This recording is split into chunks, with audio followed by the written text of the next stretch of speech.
It's the incredibly shrinking squad. Far-left Congressman Jamaal Bowman suffering a double-digit loss against his House Democratic primary challenger, George Latimer.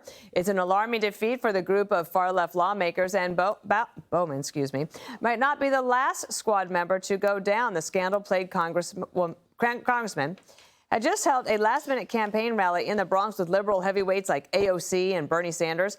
That was not enough to win over voters, and Bowman is not taking the loss well. We should not be well adjusted to a sick society. We should be outraged. We should be outraged when a super PAC of dark money can spend $20 million to brainwash people into believing something that isn't true. Unfortunately, some so-called Democrats are aligning themselves with radical, racist, right-wing Republicans. So he cannot find it to say that he did anything that led to this. It had to be, once a victim, money. Always a victim. Last week, Bowman shouted, "We're going to show them who the F we are." Last night, voters found out who the F he is, a loser. I enjoy this, I have to admit, but a lot of progressivism is losing. And there's a reason for this. If you look at the streets, the homelessness, the mental illness, people are sick of crime, illegal immigrants streaming into our cities, activists targeting kids with gender affirmation surgery. Thanks to Bowman, you have mask activists targeting Jews on subways and synagogues. So all of this is a package deal. I think that Democrats, primarily Jewish Democrats, have figured out that progressivism isn't just anti-Trump, it's anti-you, right? And maybe this is the beginning that Democrats are starting to see that this is not a good match. And they're coughing up these fascist furballs, pretending to be so-called reformers when they're actually making society far worse, much like Jesse. Well, didn't even hear what he said. I know you didn't. I saw your eyes glazing over. The other thing is, a lot of people in his district thought he was a buffoon. Yeah, and that's your district. I think you were one of those people, Yes. Judge Shanine. So congratulations. Thank You're you. getting a new Thank you. congressman. I'll take credit. And he Yes. is a lot better than Bowman. AOC lost, too. She put a lot of political capital into that rally. That was a humiliating rally. She's never going to live that down. The running, the jumping, the hip hop, not a good look for her, and it's going to cost her. And it's good to have radicals on both sides. We have our radicals, they have their radicals. Just find people on both sides. She would be a great sub. He would be a great sub for Joy Reid when she takes her mental health break. He's going to be on MSNBC tomorrow night. Greg. Yes. But it's not just radicalism that lost. Anti-Semitism lost. He wasn't just pro-Palestinian. He obviously did not like the Jewish people. And he's right. A lot of Jewish money poured into the race. But the Jewish money didn't brainwash people.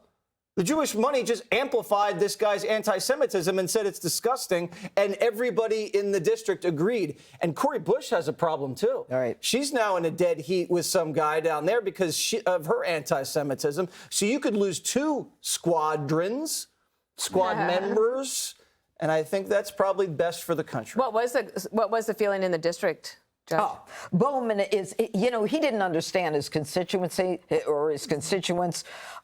You've got in Westchester County, and it's a very small part of the Bronx, a very affluent suburban community. I ran in the whole of Westchester County whenever I ran for DA. It is, and judge, it is a Democrat county primarily. George Latimer is a well-respected individual. I worked with him when he was on the county board of legislators. He's the county executive now.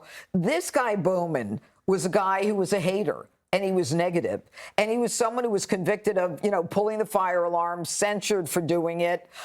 He opposed the resolution in Congress that was, I guess, the House resolution opposing Hamas. And he denied that there were rapes and that there were murders committed on October 7th. I mean, everything that he did was inconsistent with the group that he was representing.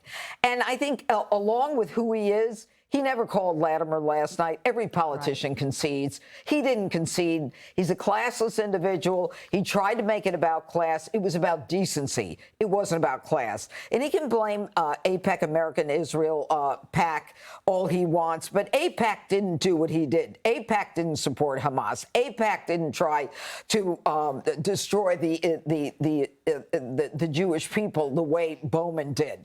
He called them people committing genocide. That's not who they are. AIPAC didn't pull the fire alarm either. Yeah. That's right. And Kennedy, if that's what it takes to get Democrats to talk about money and dark money, imagine what Jamaal Bowman will think when he realizes that Arabella Advisors alone will likely spend close to $2 billion this cycle on their behalf. Oh, absolutely. And, you know, he'll have a lot to talk about with Cori Bush because I think she's going to lose her primary as well. She's already underwater in Missouri to a county prosecutor there in St. Louis. And it's because progressivism, you know, to borrow a phrase from Greg earlier, it is gaslighting. That's all it is. They create problems and then they blame you for them. You know, Gavin Newsom, he has built this aspect of his political career on creating massive problems for Californians, which is a one-party state, and then blaming Republicans for it. And progressivism is the very worst aspect of leftism, and it's very anti-freedom. We were sold that bill of goods during the George Floyd riots,